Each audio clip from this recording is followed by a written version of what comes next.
करो तुम, जो करना है अभी करो तुम, गया वक्त फिर हाथ ना आए, उड़ता जाए सफल बनाए, उड़ता जाए सफल बनाए, समय को पंछी उड़ता जाए, सबको ये पैगाम सुनाए, हर पल की जो कीमत समझे, हर पल की जो कीमत समझे, अपना जीवन सफल बनाए, उड़ता जाए सफल बनाए, उड़ता जाए सफल बनाए।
ओम ओम शांति। शांति।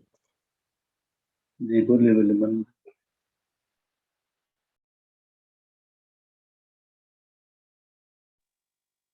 भाई रुआ भाई को वस्तु में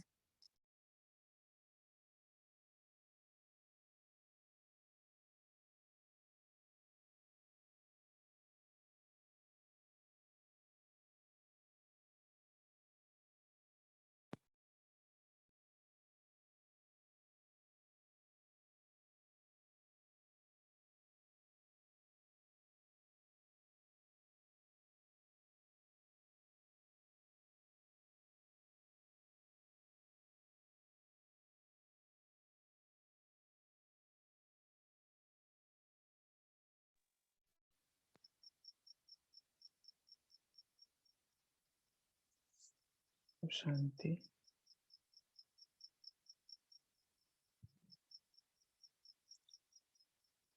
तो कल हम पढ़ रहे थे कि कैसे वहाँ के लोगों ने पिकेटिंग कर दी थी। तो आज कहा। छोटी कन्याओं को कहते कि अच्छा, आप भले अंदर चली जाओ, परंतु वे कहती हम तब जाएंगे जब सभी बहनें हमारे साथ अंदर चलेंगी, वरना हम भी यहीं धूप में भूखी प्यासी खड़ी रहेंगी। हम धरती पर चाहे पड़ जाए, परंतु अपना धर्म नहीं छोड़ेंगे। आखिर धरना मारने वालों ने जब देखा कि इन लोगों पर कुछ भी असर नहीं पड़ता और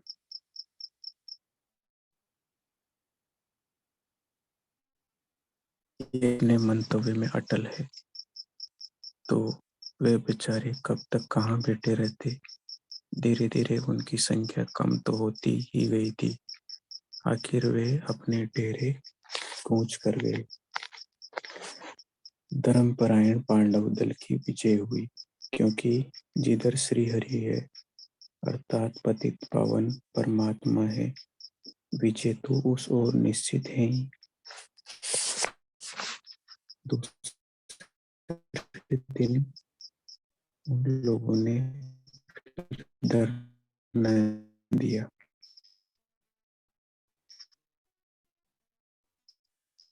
उन्होंने ही अंदर नहीं जाने देंगे। अतः आज शहर के हजारों लोग ये देखने के लिए वहां आ पहुंचे थे। एक ओर वे सब खड़े थे, दूसरी ओर श्रेष्ठ वस्त्रधारी पांडव थे तथा शिव शक्ति सेना थी। परंतु उस दिन भी कुछ न हो सका। आखिर सायंकाल 7 बजे तक खड़े रहकर वह लोग वापिस लौट गए। तीसरे दिन वे फिर कई गुंडे लोगों को भी साथ लाए। अब सिंध की सरकार ने, कलेक्टर साहब ने बीच में पड़कर धरने को बंद कराया। कई समझदार लोग भी अब कहने लगे कि इन मुखिया का ये कार्य ठीक नहीं है। वे छोटी छोटी कन्याओं को यूं ही परेशान करते हैं। कुछ नामी लोगों ने समाचार पत्रों में भी एंटी ओम मंडली के इन आंदोलनों के विरुद्ध सत्संग करने से रोकने के विरुद्ध लेख दिए थे। जिला मजिस्ट्रेट ने सेक्शन 112 तथा सेक्शन 107 के अंतर्गत उपद्रवियों के विरुद्ध कार्यवाही की, परंतु इन्हीं सेक्शंस के अंदर ओम मंडली के 5 व्यक्तियों के विरुद्ध भी नोटिस दिया। इन 5 व्यक्तियों में दादा भी थे। उन 5 के विरुद्ध शांति भंग करने का आरोप। नेक्स्ट।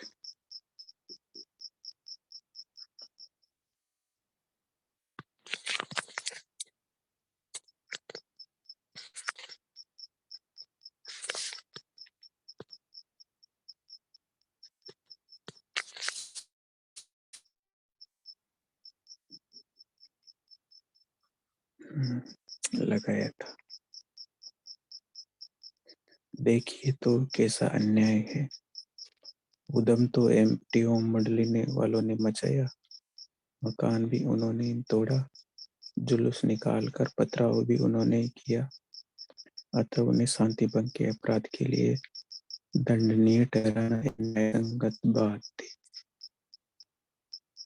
परंतु जिन लोगों के विरुद्ध ये सब किया गया, जिन्हें हानि पहुंचाई गई, उनके विरुद्ध कार्यवाही तो सरासर अन्याय ही था। अतः ओम मंडली ने तुरंत ही ये मामला उच्च न्यायालय में पेश किया। उच्च न्यायालय के जोड़ी तथा एक अन्य न्यायाधीश ने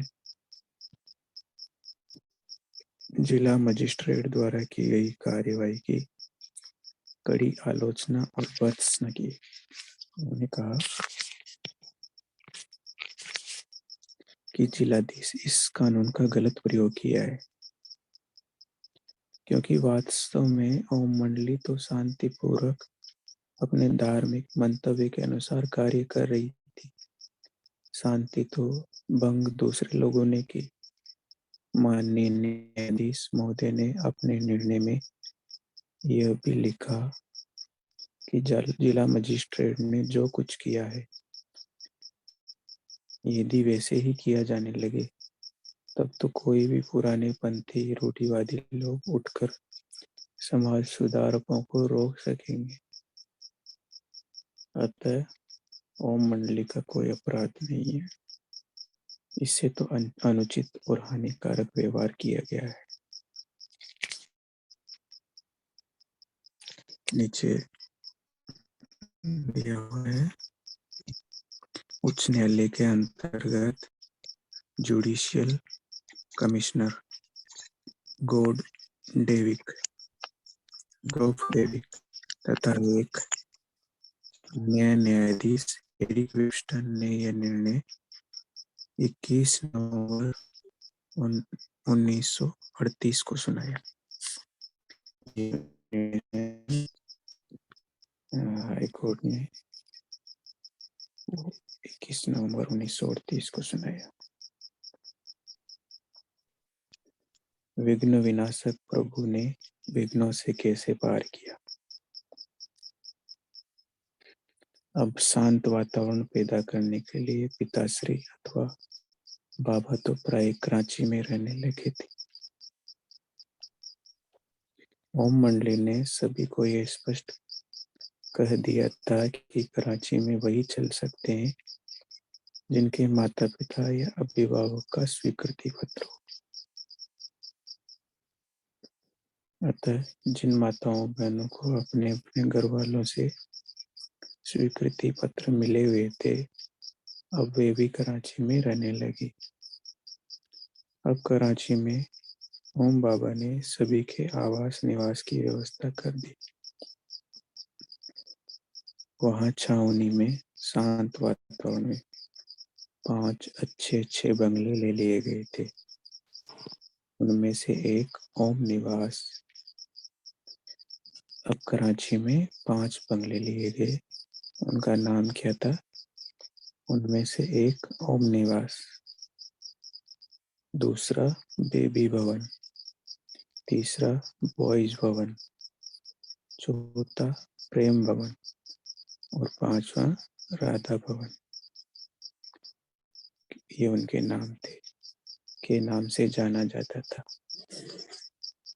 बहुत छोटी आयु वाले बच्चों को अलग एक बंगले में लौकिक विद्या के साथ साथ ईश्वरीय ज्ञान भी सरल रीति से दिया जाता था। पुरुषों और स्त्रियों सभी के रहने के लिए अलग अलग प्रबंध किया गया था।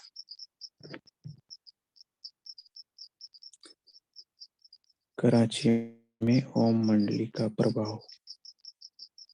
कराची में भी दिनचर्या पहले की तरह ही चलती थी। वैसे ही प्रातः 3-3:30 बजे उठना और वैसे ही शांत समाधि, ज्ञान मूल्य आदि का सारा कार्यक्रम चलता था। एक दिन जब बहुत सी कन्याएं आदि बस में जा रही थी तो रास्ते में दुर्घटना हो गई। बस उलट गई। कई एक को चोट आई, कुछ एक के शरीर में थोड़ा रक्त भी निकला। कुछ लोगों ने यह देखा, परंतु उन्हें इस बात पर आश्चर्य था कि छोटी छोटी कन्याएं भी रो नहीं रही थी। किसी के चेहरे पर दुख के चिन्ह दिखाई नहीं देते थे। यदि बस में कोई और होते तो रोने चिल्लाने का वातावरण होता, परंतु यहाँ तो सभी कह रहे थे, मैं तो आत्मा हूँ, मैं तो शांत स्वरूप हूँ। क्योंकि उन्होंने प्रैक्टिकल करके दिखाया ना, तो प्रैक्टिकल की वैल्यू ज्यादा होती है। सभी को अस्पताल ले जाया गया। वहां उनकी मरहम पट्टी हुई। जिन्हें अधिक चोट आई थी उन्हें दाखिला किया गया, परंतु अस्पताल की नर्सें और डॉक्टर आदि सभी कन्याओं की मानसिक स्थिति देखकर बहुत आश्चर्यचकित हुए कि इन्हें जरा भी दुख नहीं। एक कन्या बाबा को सूचना देने के लिए गई। बाबा ने जब ये सुना तो उनके चेहरे पर चिंता या दुख के चिन्ह नहीं आए। कितनी बड़ी बात। बाबा को कितना निश्चय था शिव बाबा। उन्होंने कहा, अच्छा बच्ची, जो तो हुई, चलो मैं अस्पताल चलता हूँ। अगर किसी के घर में कोई बच्चा बीमार पड़ जाए तो कैसी हालत रहती होगी। बाबा इतने बच्चों का था और चेहरे पर बिल्कुल भी दुख का भाव नहीं। पहले तो बाबा वहां गए जहां दुर्घटना हुई थी। फिर वे अस्पताल पहुंचे। अपनी मुस्कुराहट से, मधुर दृष्टि से, मीठे वचनों से उन्होंने सभी को हर्षित किया। बाबा ने देखा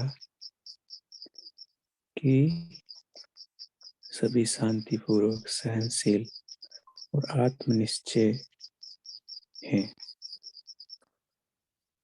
बाबा ने देखा कि सभी शांतिपूर्वक, सहनशील और आत्मनिश्चय में। ये समाचार दैनिक पत्रों में भी प्रकाशित हुआ। लोगों ने इसकी चर्चा की कि छोटे छोटे बच्चे भी आत्मनिश्चय में स्थित है और सहनशील है। इनकी धारणा बड़ी उच्च है। हैदराबाद निवासी ज्ञान की प्यासी माताओं कन्याओं से बाबा की अनुभूति थी सहन न हो सकी। बाबा हैदराबाद से कराची गए थे, तो जिनको लेटर नहीं मिला था वो हैदराबाद में ही रह गई। वे ज्ञान और ज्ञानदाता को याद करके विलाप करती रहती थी। घर वालों के बंधन में पड़ी हुई श्रीमद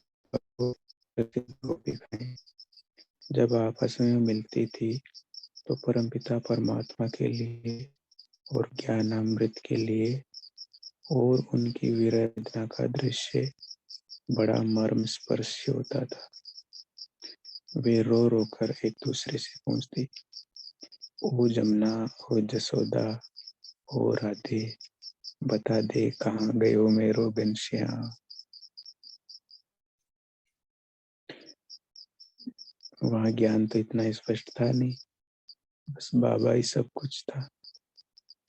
सखी मैं हित देखूं, मैं हुत देखूं, मेरो कहाँ गयो घनश्याम रे। ओ माता, ओम राधे कहाँ जान। एक दिन कोई 15 कन्याएं मिलकर कराची में जा पहुंची। उस समय उनके मन में पवित्रता का ये पाठ चलता होगा। नवल नवेली न्यारी, हम कंवारी ब्रह्मचारी। बचपन अलबेली न्यारी, हम कुंवारी ब्रह्मचारी। काम नहीं कोई क्रोध नहीं, हम सरल सहज मतवारी। लोभ नहीं कोई मोह नहीं, हम सो हम गतवारी। ब्रह्म ज्ञान की नित्य ही बोली बोले, विज्ञानी धन ज्ञान अविनाशी खोले। हम गोकुल की अनुसुईया, अम्मी तुम पिंजरे की मैना। हम मधुबन की गोपियां, फंसी तुम भूषण और गहना। गहना गहना गहना, तुम पिंजरे की मैना। आज से संबंधियों को सूचित कर दिया, कुशलता पहुंच गई। की चिंता मत करें। अब के सदस्य ओम शांति जी।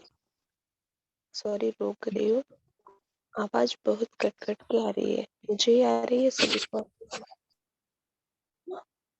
नहीं, कट कट के आ रही है, बहुत प्रॉब्लम हो रही है।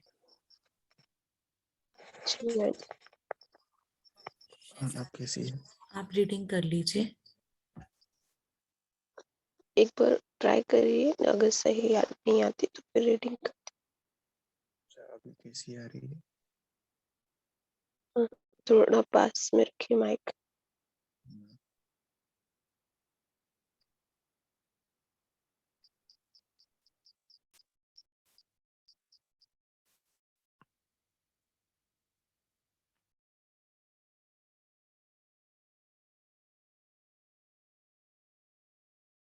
वहां से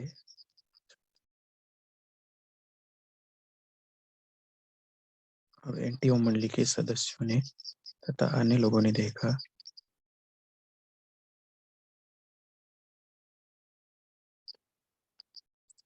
करने पर भी ज्ञानाविलासी कन्याएं माताएं हमारे बंधन को तोड़कर मुक्त हो गई। एक के बाद दूसरी रीति से हंगामा करने के बाद कुछ नहीं हो पा रहा था। अतः मुखियों ने सिंध के मंत्रिमंडल पर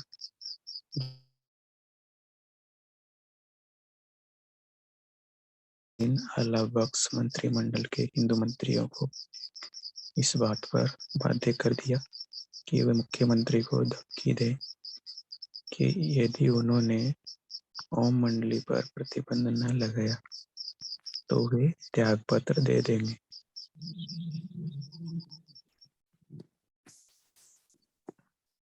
जिससे कि उनका मंत्रिमंडल टूट जाएगा। वे मुख्यमंत्री तथा विधि मंत्री पर जोर डालकर कुछ बालिग माताओं और सभी नाबालिग कन्याओं को भी ले गए। उन पर उन्होंने चौगुना अधिक अत्याचार करना शुरू किया। यहाँ तक कि एक कन्या का तो अंदर से वियोग रहते रहते और सितम सहन करते करते देहांत हो गया। दूसरी ओर उन्होंने समाचार पत्रों के संपादकों को भड़काया।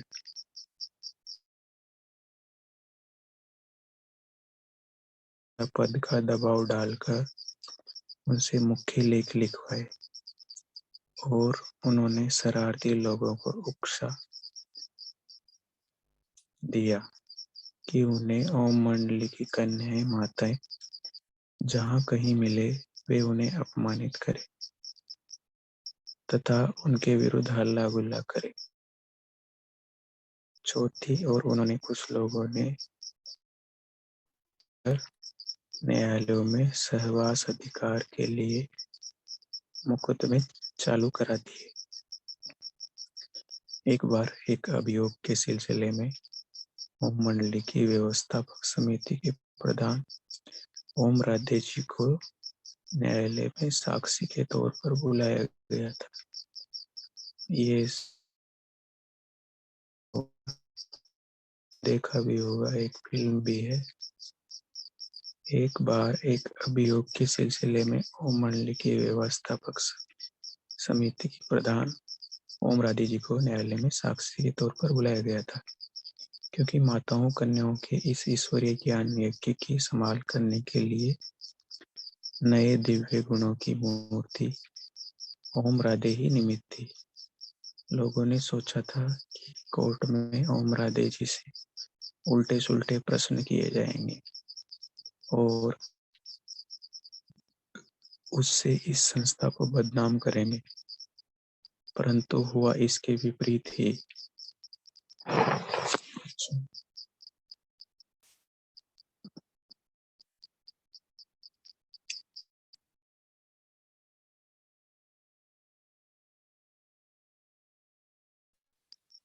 हुआ इसके विपरीत ही। उस समय न्यायालय के विचित्र दृश्य और उसमें मजिस्ट्रेट से हुए प्रश्नोत्तर का उल्लेख ब्रह्मा कुमारी प्रकाश मणि जी, जो कि वर्तमान समय ब्रह्मा कुमारी ईश्वर विश्वविद्यालय की मुख्य प्रशासिका बहन है, ने इस प्रकार किया। अब दादी प्रकाश मणि इसके बारे में बता रहे हैं। कोर्ट में कौतुक। ओम राधे जी के साथ हम 5 बहनों को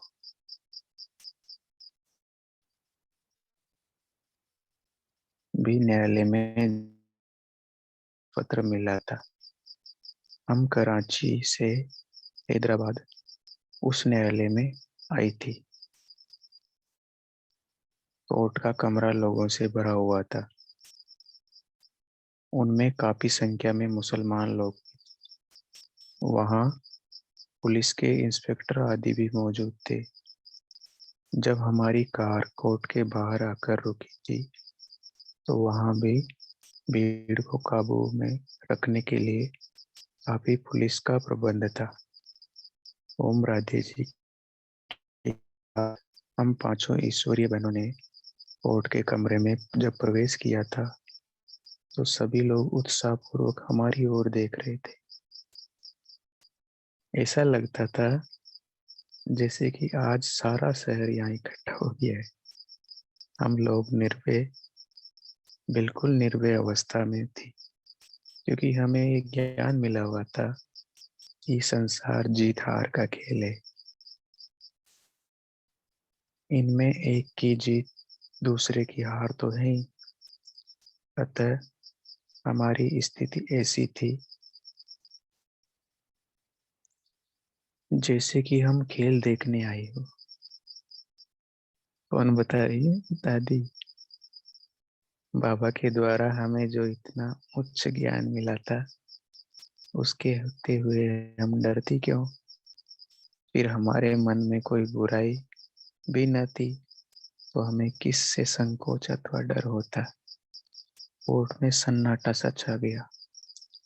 जब जज साहिब कुर्सी पर बैठे थे, हम 5 बहनों को भी बैठने के लिए उन्होंने कुर्सियां दिलाई।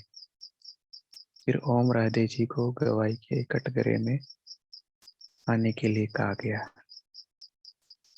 ओम राधे जी का व्यक्तित्व उस समय एक शक्ति जैसा दिख रहा था। श्वेत वस्त्रों में सौम्य स्वभाव वाली एक देवी सी प्रतीत हो रही थी, जैसे कहीं आकाश से वहां उतरे हो। ओम राधे जी के वहां ठहरने पर जज साहब ने कहा। अब जज ने कहा, क्या कहा? पहले गीता हाथ में उठाकर कसम लीजिए कि आप सच बोलेंगे। ओम राधे जी, क्या कसम उठाना है, क्या बोलना है?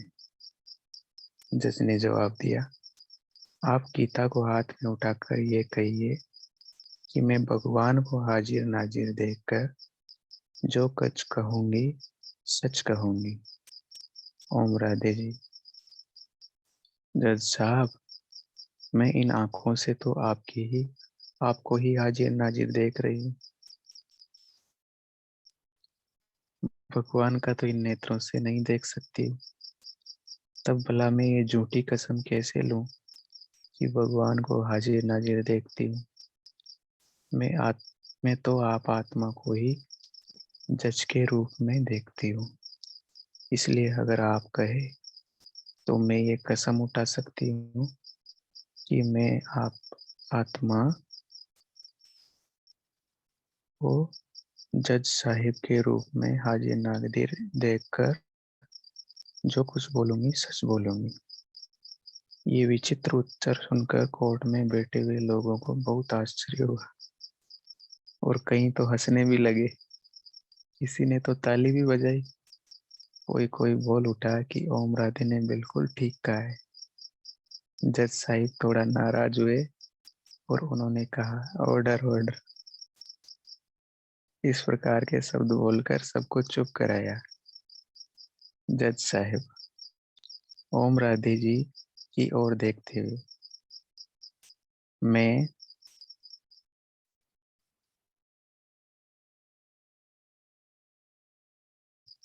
या आप मेरी कसम उठाएंगे? भगवान के नाम पर कोई कसम उठाना ये इस कोर्ट का लो अर्थात नियम अथवा विधान है। इस पर हम इस विधान को तोड़ नहीं सकते। ओम राधे ने नम्रतापूर्वक कहा, जज साहिब, आप स्वयं ही कहते हैं कि सच बोलो। ये जब मैं यहाँ ईश्वर को हाजिर नाजिर नहीं देखती, बल्कि यही देखती हूँ कि आज हरेक के मन में काम क्रोध आदि विकार ही भरे हुए हैं, तो फिर मैं झूठी कसम कैसे लूं? जज साहिब बोले, ये कोर्ट है, सच यहाँ तो कानून चलता है। यदि आप यहाँ इस कानून को तोड़ेंगी तो आपको अदालत की हतक अर्थात अपमान के अपराध में गिरफ्तार के रूप में निर्भय होकर बोली,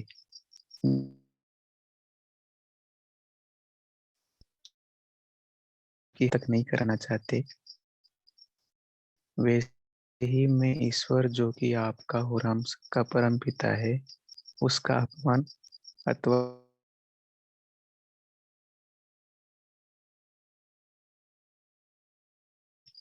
कि जब धर्म की गिलानी होती है, भगवान इस संसार में हाजिर के तो ज्ञान स्वरूप, आनंद स्वरूप, निर्विकार है, परंतु काम क्रोध आदि विकार है और अशांति भी है।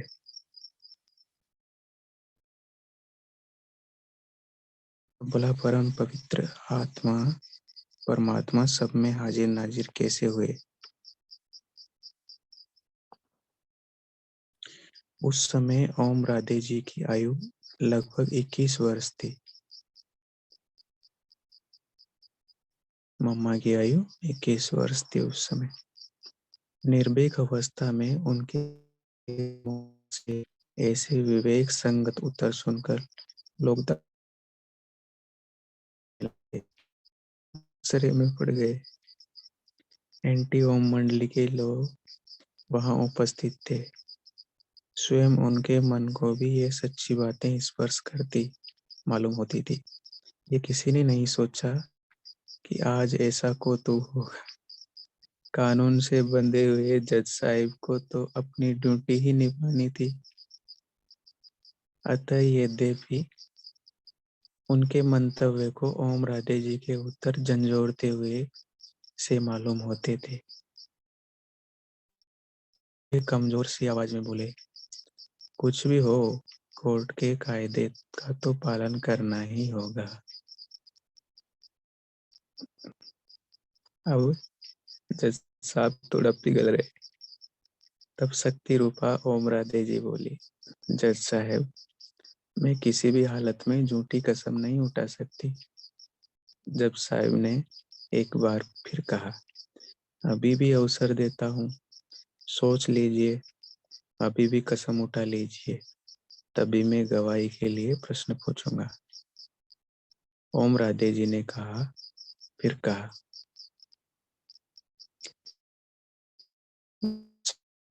मैंने अच्छी तरह सोच लिया है। अब जज साहब इस सोच में पड़ गए।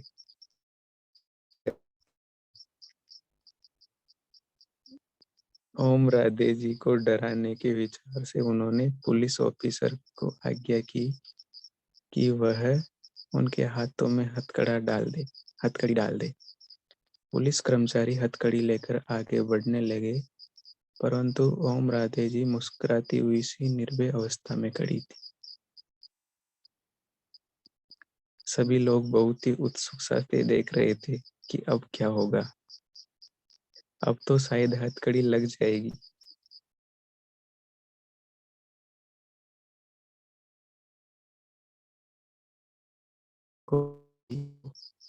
पुलिस कर्मचारी जंजीर लेकर पीछे हटे। उपस्थित जनता में से कई लोगों ने फिर ताली बजाई। आखिर जज साहब ने इस तरह परम पिता परमात्मा ने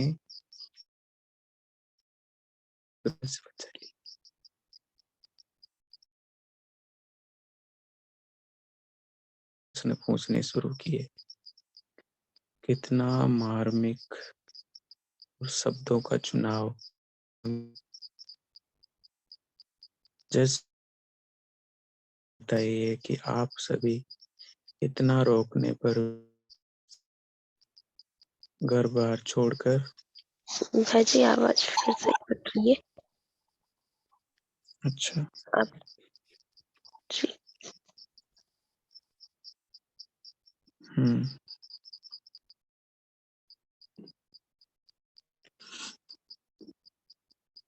जज साहिब, अब ये बताइए कि आप सभी इतना रोकने पर भी दरबार छोड़कर दादा के पास क्यों चली गई? जज साहिब, क्या आपने कभी श्रीमद् भागवत पढ़ा है?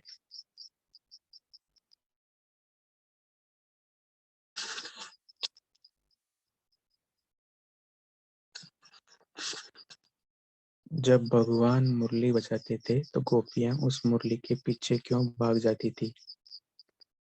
तब उन पर मुकदमा क्यों नहीं चला था? अब यही ज्ञान मुरली ही तो थी। अब भी हम उसी ज्ञान मुरली की सदा अभिलाषी रहती है। जज साहब, जब कई पुरुष लोग संन्यास ले लेते हैं और घर बार छोड़ जाते हैं तो उन पर मुकदमा क्यों नहीं होता? उनसे ये प्रश्न क्यों नहीं पूछा जाता? भगवान के लिए तो नर और नारी एक समान है। अब उसने हम माताओं का ज्ञान कलश दिया है, अतः अब हम जब माताओं को पवित्रता और ईश्वरीय ज्ञान का चांस मिला है, जब हम माताएं ज्ञान और पवित्रता का जीवन प्राप्त करने के लिए ईश्वरीय सत्संग में जाती है, तो हमसे ये प्रश्न क्यों पूछा जाता है? जज साहब, ज्ञानामृत पीने के कार्य में संबंधियों की ओर से जो हमारे मार्ग में रुकावट पड़ती है तथा वे माताओं पर जो अत्याचार करते हैं, उसी के परिणाम स्वरूप ऐसा हुआ है।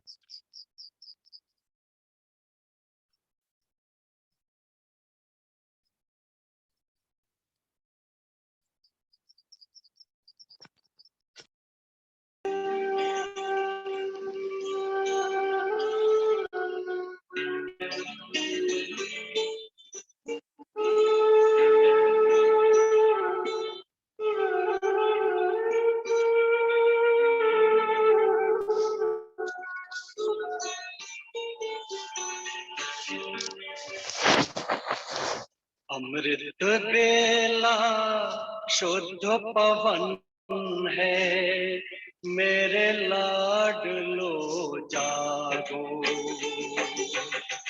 अमृत बेला शुद्ध पवन है, मेरे लाडलो जागो। अखियाँ खोलो, शिव शिव बोलो। अखियाँ खोलो, शिव शिव बोलो। बच्चों आलस त्यागो, मेरे लाडलो जागो। अमृत बेला शुद्ध पवन है, मेरे लाडलो जागो।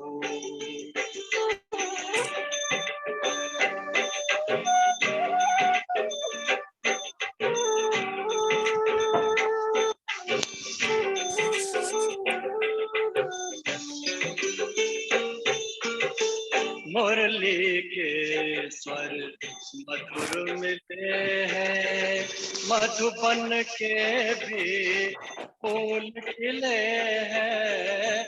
मुरली के स्वर मधुर मिले हैं, मधुबन के भी फूल खिले हैं। धरती जागी, अंबर जागा। धरती जागी, अंबर जागा। लाडलो जागो, मेरे लाडलो जागो, जागो जागो जागो।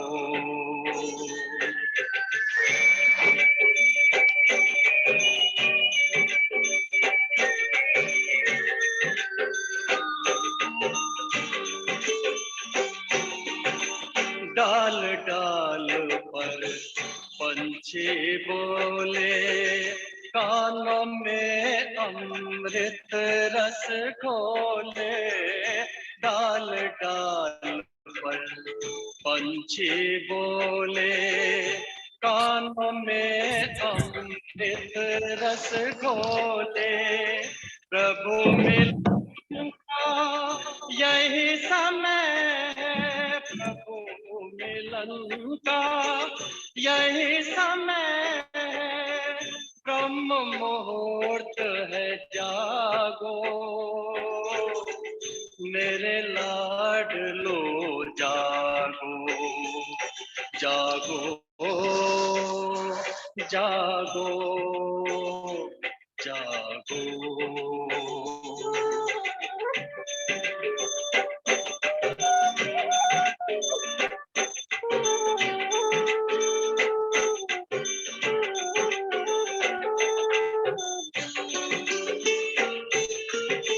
सोबत है सो होवत है, जागत है सो पावत है।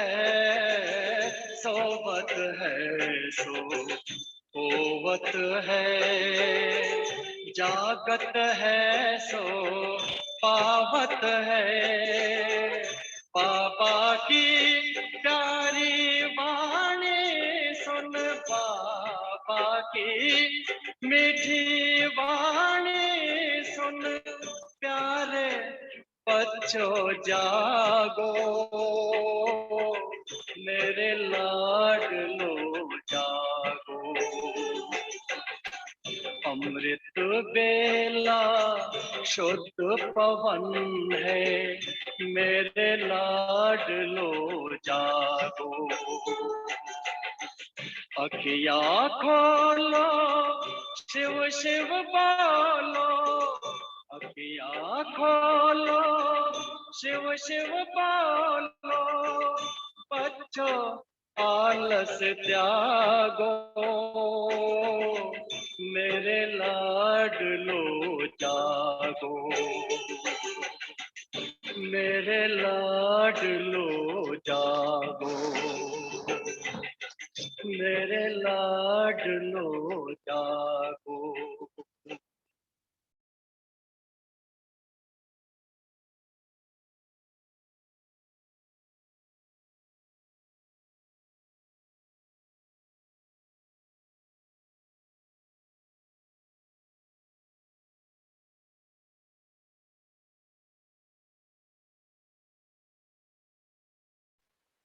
ओम शांति।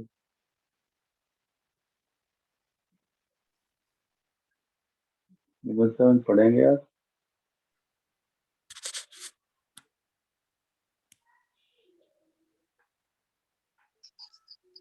एक्सरसाइज करवाना चाहें तो करवा सकते नहीं, जैसा ठीक समझे।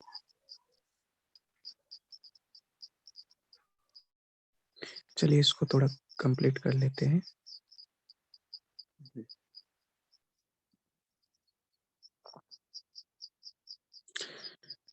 तो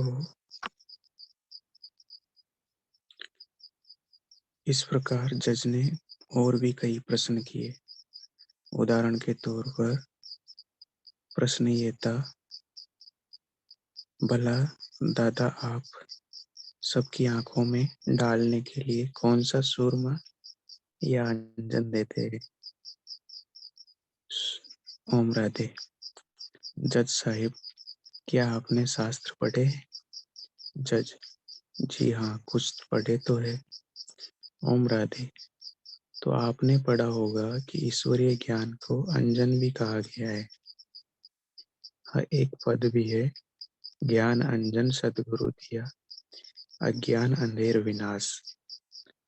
अब सदगुरु परमपिता परमात्मा ज्ञान देते हैं तो आत्माओं का अज्ञान अंधेर मिट जाता है। तो वही ज्ञान अंजन अब हमें परमपिता परमात्मा देते हैं, जो कि हम औरों को भी देते हैं। जज, दादाजी के कितने बच्चे हैं? ओम राधे। जज साहेब,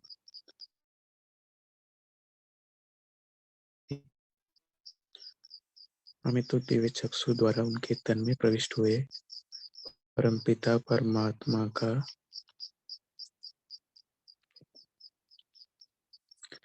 अनुभव अथवा दिव्य साक्षात्कार होता है। अब आप ही बताइए कि भगवान को कितने बच्चे हैं? क्या कोई मनुष्य पूरी गिनती कर सकता है? भगवान तो त्रिलोकीनाथ है, सभी उनके बच्चे हैं। केवल हम उनकी बच्चियां या बच्चे नहीं हैं, बल्कि आप भी उनके बच्चे हैं। जज साहिब ये सभी उत्तर के शांत होकर सुनते। ओम राधी जी भी कटघरे से आई। जनता ने एक बार फिर तालियां बजाई।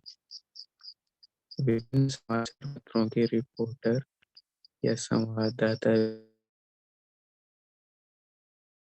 बेटे ये प्रश्न लिख रहे थे, प्रश्न उत्तर लिख रहे थे।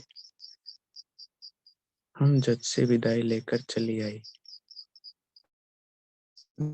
जी, दूसरे दिन प्रातः में कराची में लौटकर बाबा को सारा समाचार पत्रों द्वारा पहले ही सब मालूम हो गया था। वह शांत, साक्षी और निश्चिंत अवस्था में थे।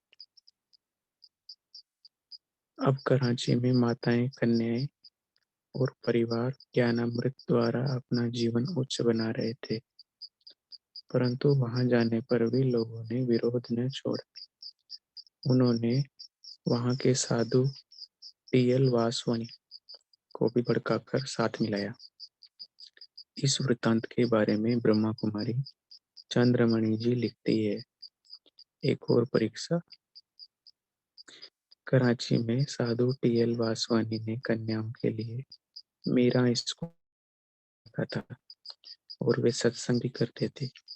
एक दिन बाबा ने हम बच्चों को कहा कि आप जाकर साधु वासवानी जी को ईश्वरीय संदेश भी दे आओ और ज्ञान वार्तालाप भी कराओ। किसी को याद है अभी 1-2 दिन पहले व्यक्त मुरली चली थी, बाबा ने कहा था कि साधु का उद्धार करना है, जैसे शुरू में हुआ था वैसे ही शक्तियां बनना है। उन दिनों ये मालूम हुआ था कि साधु वासवानी जी मंडली के विरुद्ध पिकेटिंग करने की बात सोच रहे थे। अतः बाबा ने हमें कहा कि वासवानी जी को कहना कि पहले आप स्वयं ओम मंडली को अच्छी तरह देखिए, वहां आने वाले सत्संगियों के अनुभव पूछिए और यूं ही सुनी सुनाई बात पर कोई निर्णय न कीजिए और बिना जाने आंदोलन करने की भूल न कीजिए। अतः हम ठीक है, अब कल पढ़ा जाएगा। ओम शांति।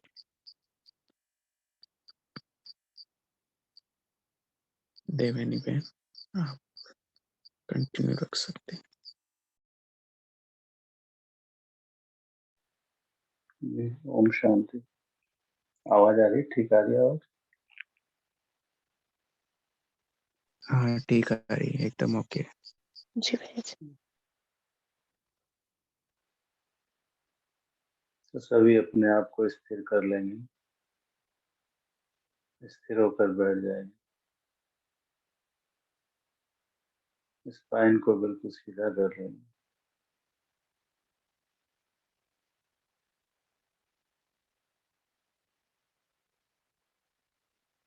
एक मिनट के लिए अपनी सांस को देखेंगे।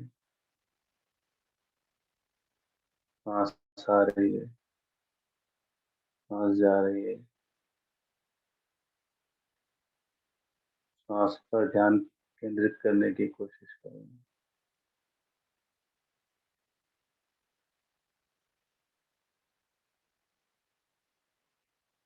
तीन गहरे गहरे सांस लेंगे अंदर, थोड़ी देर रोकेंगे, फिर छोड़ेंगे।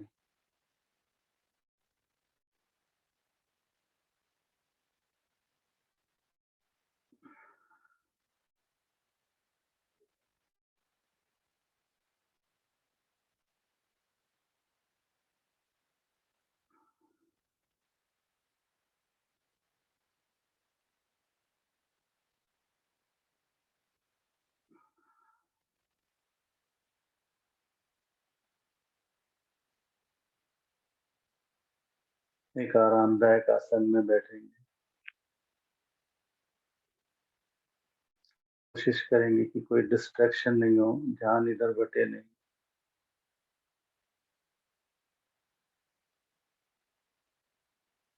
पूरी एकाग्रता से एक दृष्टि अपने शरीर पर डालेंगे। देखेंगे सर से पांव तक कि शरीर कैसे बैठा हुआ। पूरी एकाग्रता शरीर के ऊपर।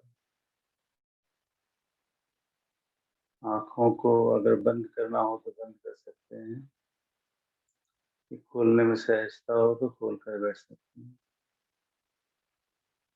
और पूरी समग्र दृष्टि अपने शरीर पर डालें।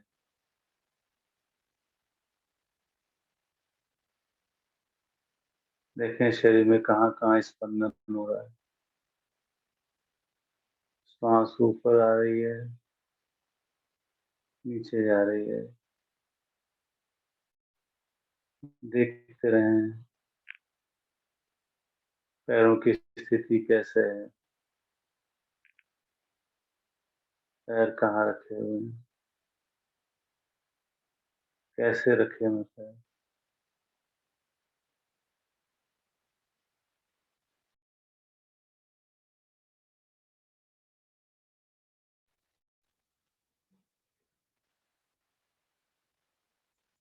इस शरीर पे जो आधार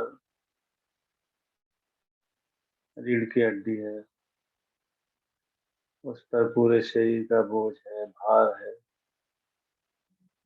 उस पर एक दृष्टि डालेंगे।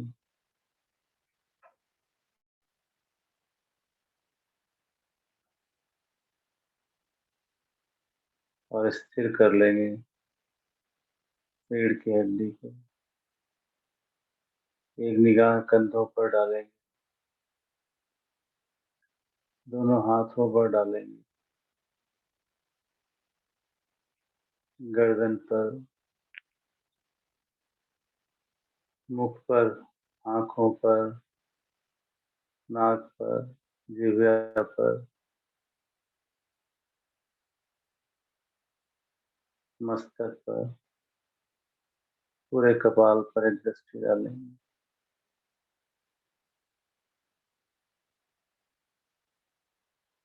अब अपने आप से प्रश्न पूछेंगे, क्या मैं ये पैर हूँ? क्या मैं ये पैर हूँ? अपने अंदर से जवाब आने दीजिए। क्या जवाब आता है? क्या मैं ये पैर हूँ?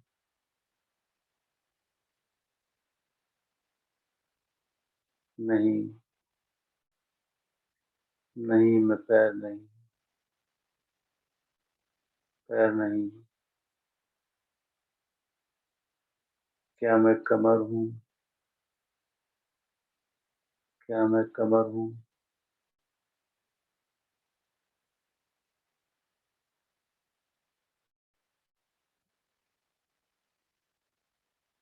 नहीं मैं कमर भी नहीं।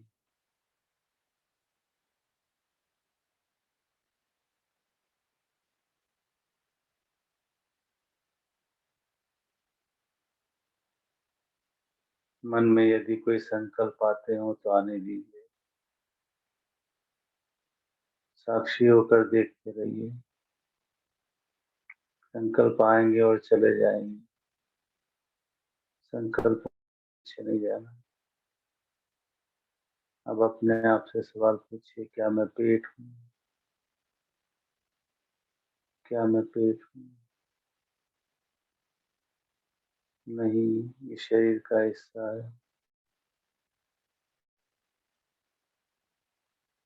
क्या मैं सीना हूँ? क्या मैं सीना हूँ? नहीं,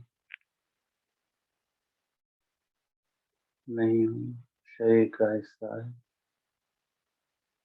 क्या मैं पीठ हूँ? क्या मैं पीठ हूँ?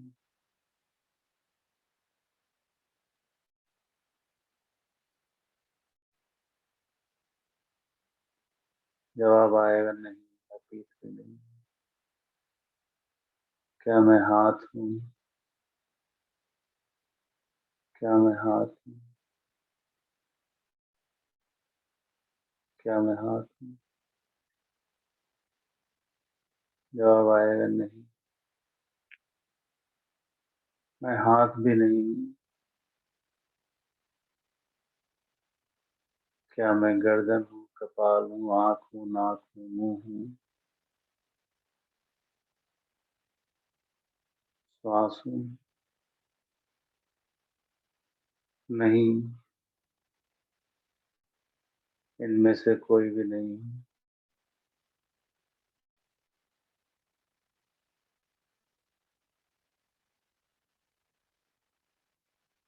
मैं श्वास के आधार से शरीर को, शरीर का प्राण है श्वास, मेरा नहीं, मेरा नहीं।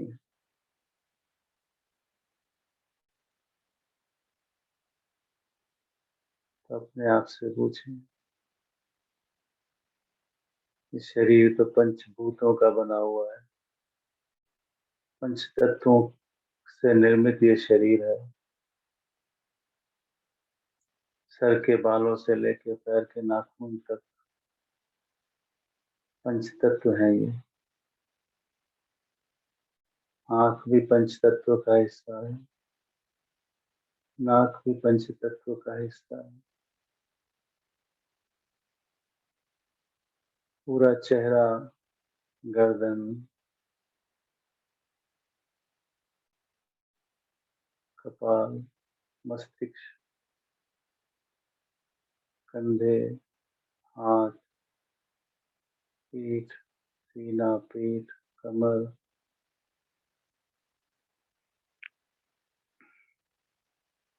पैर, सब पंच तत्वों का बना हुआ है। तो फिर मैं कौन हूँ? मैं कौन हूँ और मैं कहाँ हूँ इस शरीर में?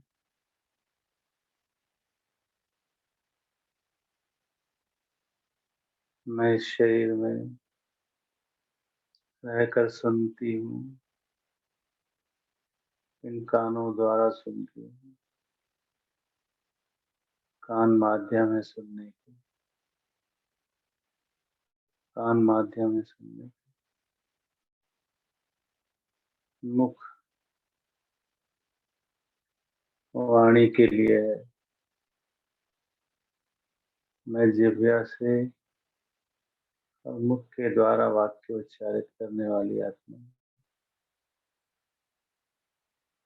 मैं नासिका द्वारा श्वास लेती हूँ, छोड़ती हूँ, और मैं स्थूल नेत्रों के द्वारा संसार देखती हूँ। मैं शरीर से भिन्न हूँ, शरीर भिन्न है और मैं शरीर से भिन्न हूँ। मैं शरीर से स्वतंत्र हूँ,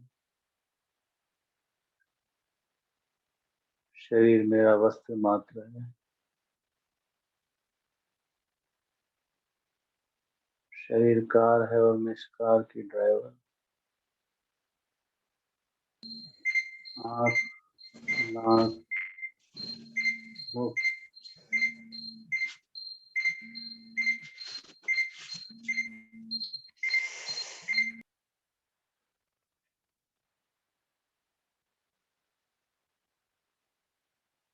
आँख, नाक, मुख,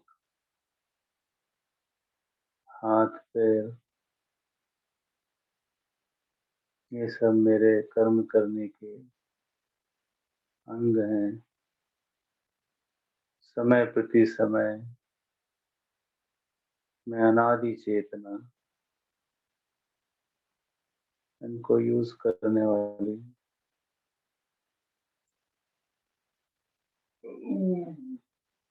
अब एक प्रश्न है सबके लिए, भले ज्ञान में 5 साल हुए, 10 साल हुए या 25-30 साल भी हो गए, कि संसार का सर्वश्रेष्ठ ज्ञान हमारे पास है, फिर भी क्रांति क्यों नहीं हो रही? फिर वो आग क्यों नहीं लग रही है जो आत्म को प्राप्त करने के लिए लगनी चाहिए? कहाँ कमी रह रही? पूछें अपने आप से। हमें भगवान मिला, पूछें क्या हमें भगवान मिला है? क्या हमें भगवान मिला है?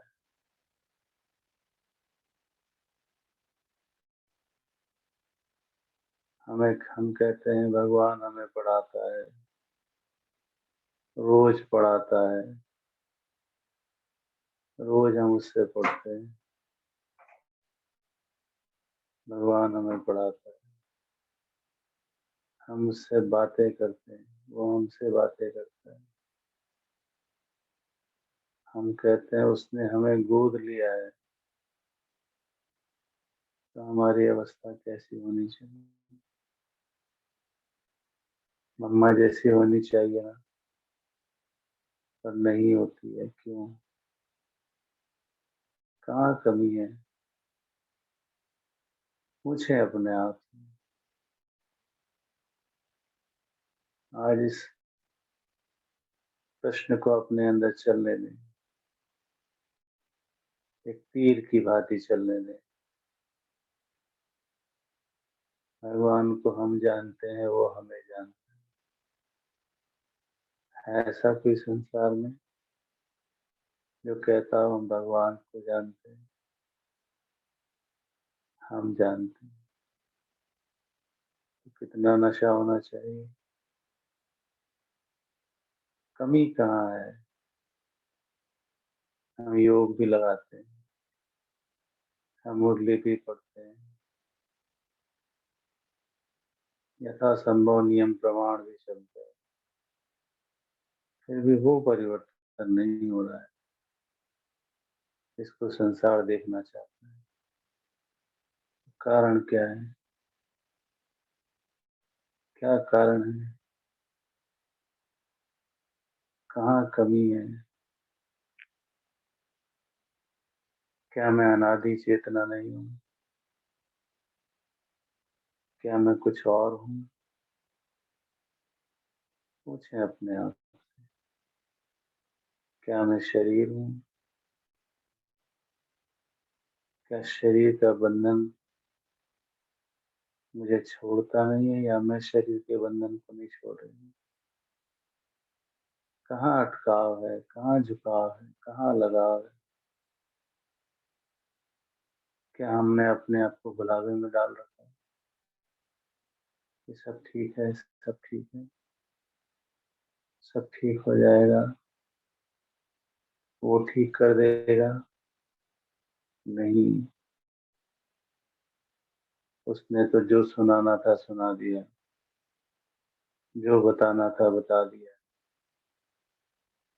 अब तो प्रैक्टिकल चल रहा है, केवल प्रैक्टिकल। थ्योरी का पार्ट पूरा हो गया, केवल अभ्यास और अभ्यास।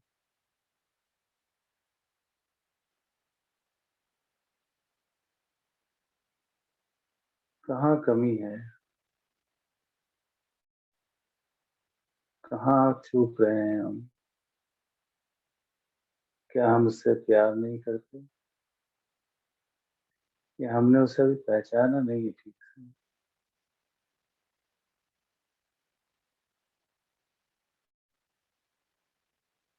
कैसे पहचानेंगे उसको? ये हमने अपने आप को पहचान लिया है। पूछे अपने आप से,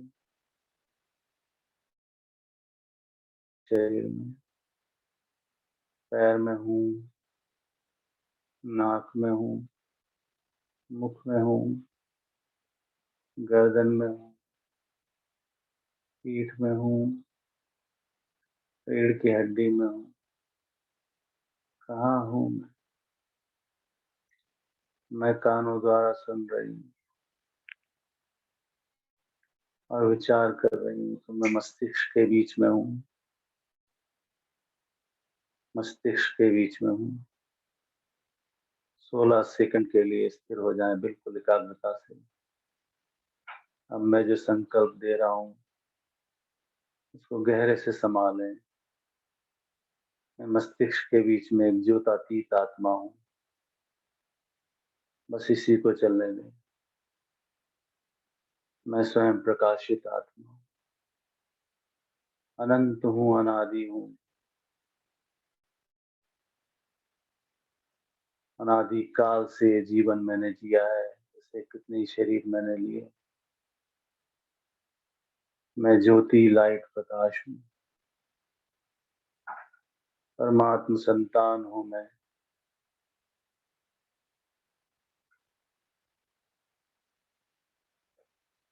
परमात्म संतान।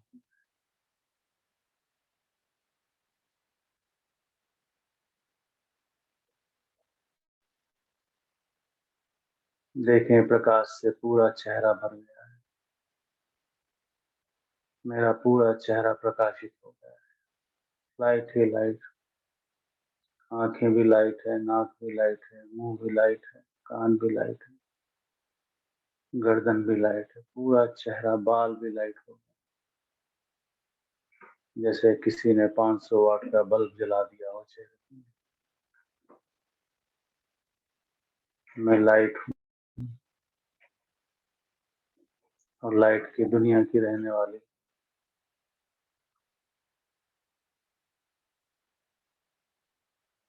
अब चेतना का स्तर उठाकर जहाँ बैठे हैं उसकी छत पर चले जाएं, चले जाएं, अपने आप को ले जाएं छत पर और देखें छत की बनावट कैसी है, छत में कहाँ क्या क्या है। वहां से अपने आप को देखने की कोशिश करें कि मेरा शरीर कैसे बैठा हुआ है, कैसे बैठा हुआ है।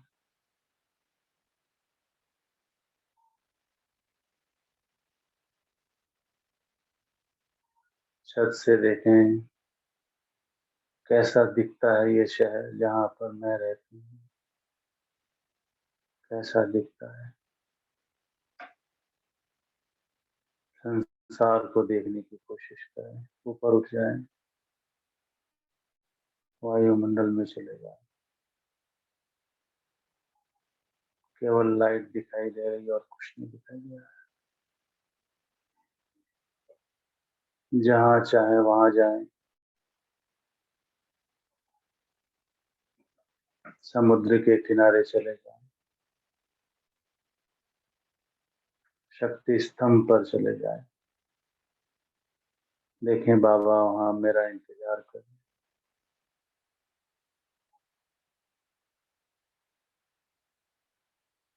बाबा से बातें करें, हे सतीश कल्प की महानतम आत्मा, तुझे नमन है, तुझे वंदन है, तेरी वजह से आज हम हैं।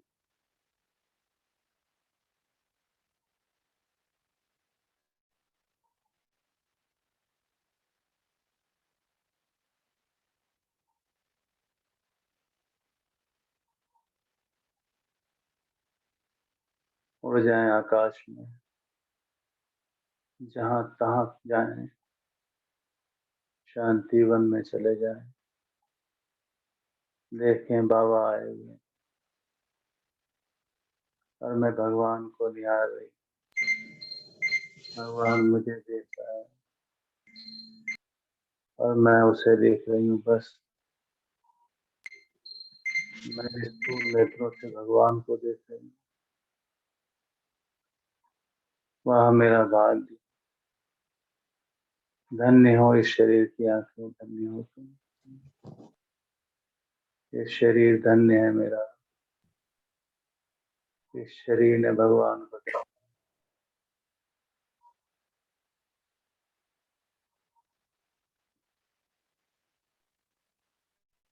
शांति।